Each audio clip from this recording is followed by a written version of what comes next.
Kali ini kita akan membahas mengenai katabolisme. Jadi katabolisme ini adalah reaksi pemecahan senyawa kompleks yang menjadi sederhana sehingga dapat menghasilkan energi. Nah, katabolisme ini terbagi dua jenis. Ada respirasi aerob dan respirasi anaerob. Aerob ini dia membutuhkan O2, sedangkan anaerob tidak membutuhkan O2 yang akan kita bahas satu persatu. Yang pertama kita bahas adalah respirasi aerob.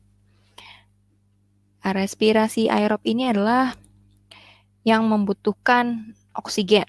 Jadi kita tulis di sini respirasi aerob dia membutuhkan O2 untuk menghasilkan energi. Nah, respirasi aerob ini terjadi di dalam sel ya. Makanya dinamakan sebagai respirasi sel. Letaknya atau organel yang melakukannya adalah mitokondria. Jadi diproses oleh mitokondria untuk menghasilkan ATP atau disingkatannya adalah adenin trifosfat.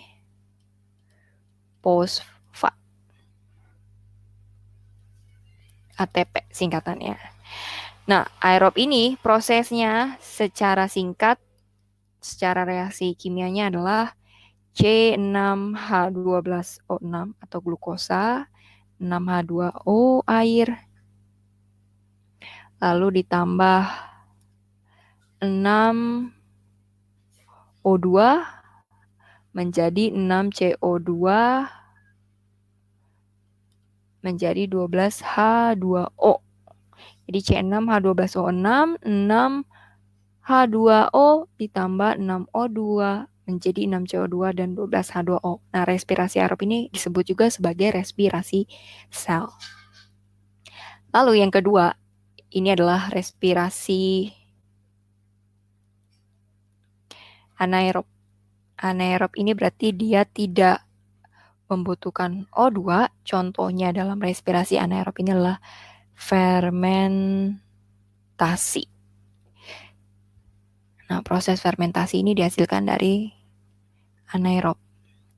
Nah, fermentasi ini adalah perubahan glukosa. Jadi dia adalah perubahan glukosa secara anaerob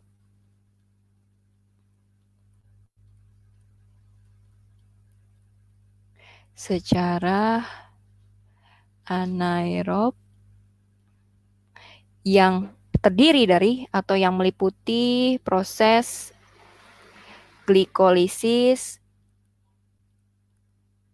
dalam pembentukan NAD.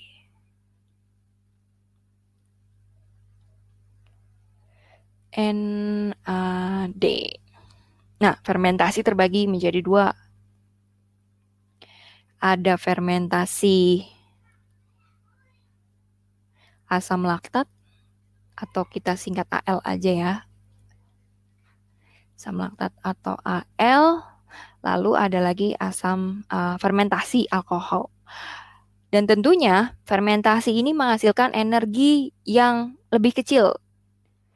Jadi hasil dari fermentasi ini menghasilkan energi yang kecil. Dia menghasilkan energi yang jauh lebih kecil daripada respirasi aerob. Nah, fermentasi asam laktat ini, pada proses fermentasi asam laktat ini diawali oleh proses glikolisis. Glikolisis ini akan menghasilkan asam pirufat atau yang kita singkat AP. Nah, asam pirufat ini nanti mengalami perubahan menjadi asam laktat. Kita singkat AL. Nah, contoh dari fermentasi asam laktat ini terdapat pada sel otot manusia. Jadi ada di sel otot manusia yang dapat menyebabkan kejang otot atau kram. Nah, setelah fermentasi asam laktat ada fermentasi alkohol. Kita bahas fermentasi alkohol.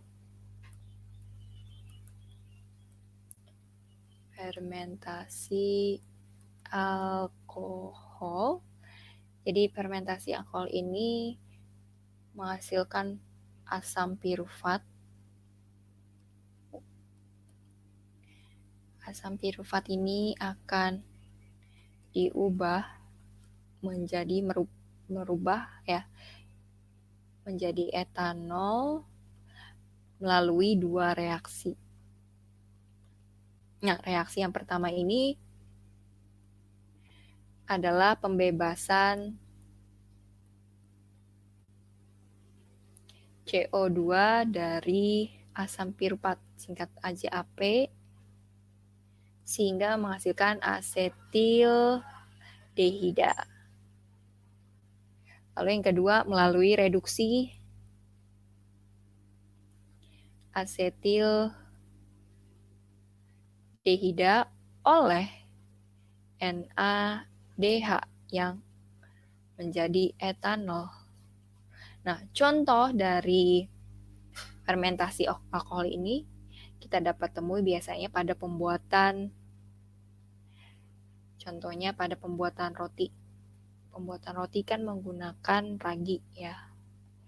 Pembuatan roti dengan ragi, di mana ragi ini melakukan fermentasi secara alkohol. Jadi dia akan menghasilkan CO2